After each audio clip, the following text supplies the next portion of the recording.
U.S. President Joe Biden has congratulated Guatemala's new president on his inauguration. Vice President Kamala Harris also said she'll be hosting Bernardo Arevalo in Washington in the coming months. President Arevalo took the oath of office in Guatemala City in the early hours of Monday.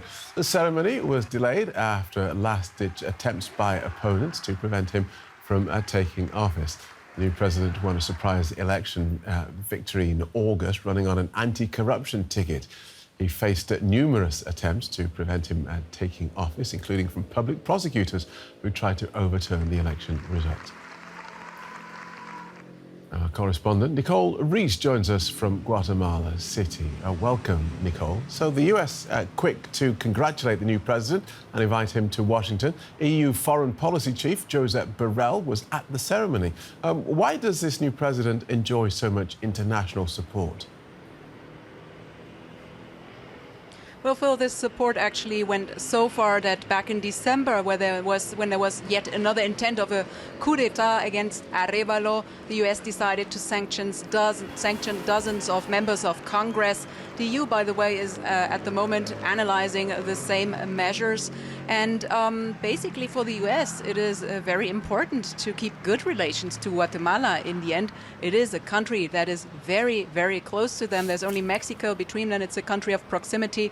The U.S. is trying to avoid more conflict and more instability in the region. After all, in Nicaragua, for example, or in El Salvador, we're seeing that there are rising tensions and there's rising insecurity. So for the U.S., this is sort of a backyard where they want to maintain peace. This is also a country with important routes of drug trafficking, drugs that end up in the U.S., and also a migration route. Tens of thousands of Guatemaltecos leave for the U.S. every year.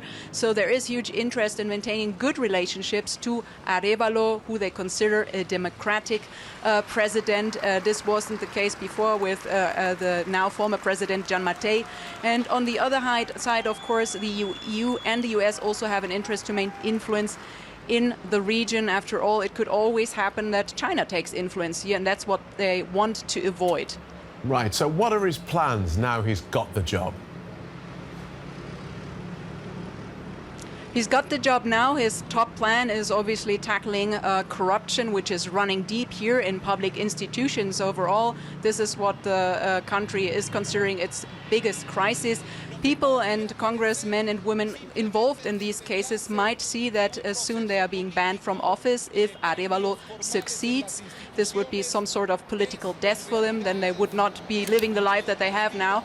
And then the next point, what he pointed out to me in an interview, which I had a few days ago with him, is first action that he wants to take is getting the Attorney General to resign, because this is a person who actually was part of an intent of a coup d'etat against Arevalo, what you just mentioned.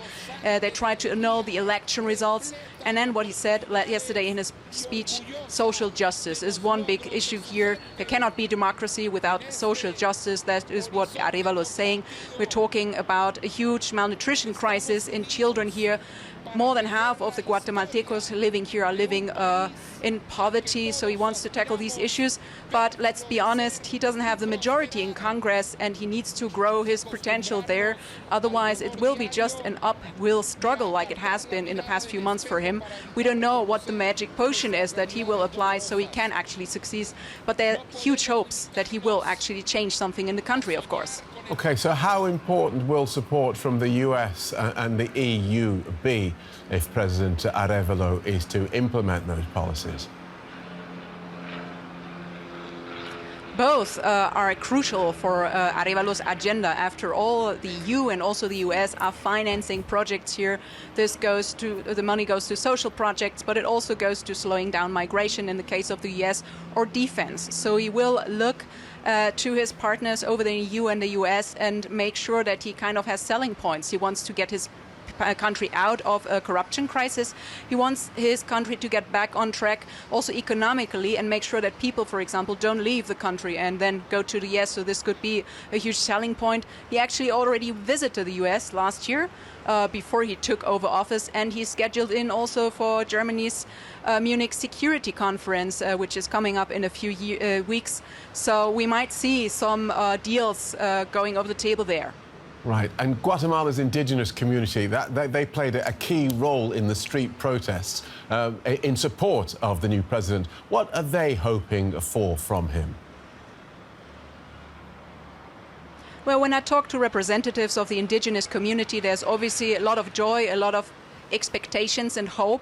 One thing that they hope for is to be included in public institutions, so in governments. We don't see that reflected as for now in the actual cabinet, but there could be more other jobs that they take over office in other institutions once the base is cleared. Really, this could be something. The other thing is obviously they have been living in disadvantage for years, if not decades, because of the corruption that is running through the country, because of the money that was not invested in their regions and in their children and in their hopes. So this is basically the expectation that they have, and they're keeping it very high because they have supported Arevalo all the way long.